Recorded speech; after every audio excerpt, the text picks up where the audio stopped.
pour le moment, c'est le duel de blagues entre Valérie Benaïm et Gilles Verdez. On va démarrer on va démarrer par Gilles Verdez. On va terminer par vous, Valérie, parce que je sais pas, je vous sens mieux dans l'humour. Ah bon, d'accord. Voilà, merci. Gilles. Alors c'est une femme qui rencontre un très bel homme dans un bar. Ouais. Ils parlent, ils se plaisent, ils partent ensemble. Ils arrivent chez lui et là, l'homme lui fait visiter son appartement. Et la femme remarque que sa chambre est remplie de tout petits nounours. Une centaine de petites peluches sur des étagères qui font toute la largeur du mur.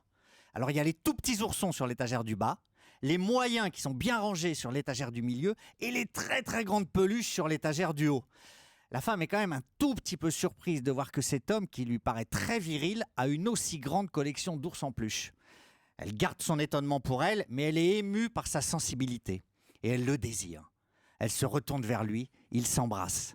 Ils s'arrachent les vêtements et font l'amour passionnément. Après une nuit intense en débat et en émotion, ils restent couchés, avec l'esprit un peu dans le brouillard d'avoir tant fait l'amour. La femme se retourne dans le lit et demande à l'homme en souriant « Alors, heureux ?» Et l'homme lui répond « Oui, ça peut aller.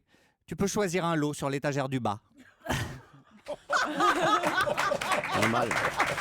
Ah non, elle est très drôle. Non, elle est bien. Non, elle est pas mal. Elle est pas Ça mal. doit, parce que Géraldine Maillet, qui rigole pas du tout, qui fait « Elle est très drôle. » Merci Géraldine, hein. Vous êtes vraiment sympa avec vos camarades. Alors, Valérie Benaïm, faites-nous rire, ou en tout cas faites semblant. Oui, c'est ça.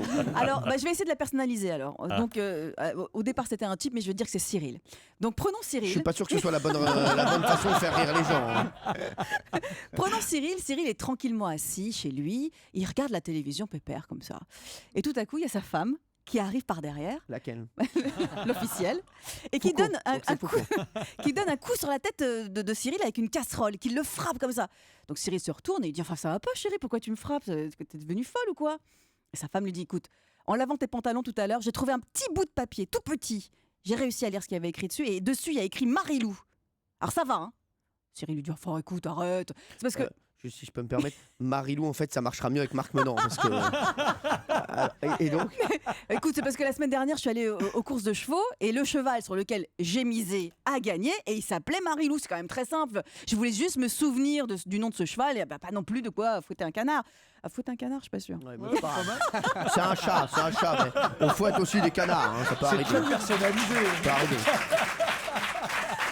Alors, donc là, ma femme, elle me dit quoi? La femme, elle semble satisfaite. Donc D'accord. et même elle s'excuse. Ah, bah bravo. Ouais, voilà, j'ai eu des mauvaises pensées. Pardon, Cyril, mon amour. Tu es un homme droit. Jamais tu te ferais une chose pareille. 3 jours plus tard, Cyril, toujours, tranquille encore à la maison. Il regarde tranquillement la télé. Et là, sa femme, elle arrive, mais en furie. Elle lui démonte la tête avec une casserole. Mais vraiment, elle lui dit « Mais enfin, ça va pas, qu'est-ce qu'il te prend ?» Eh ben, il me prend que ton cheval a téléphoné. Elle est bien. Bravo. Elle est très bonne. Bravo, Benaïm. Bravo.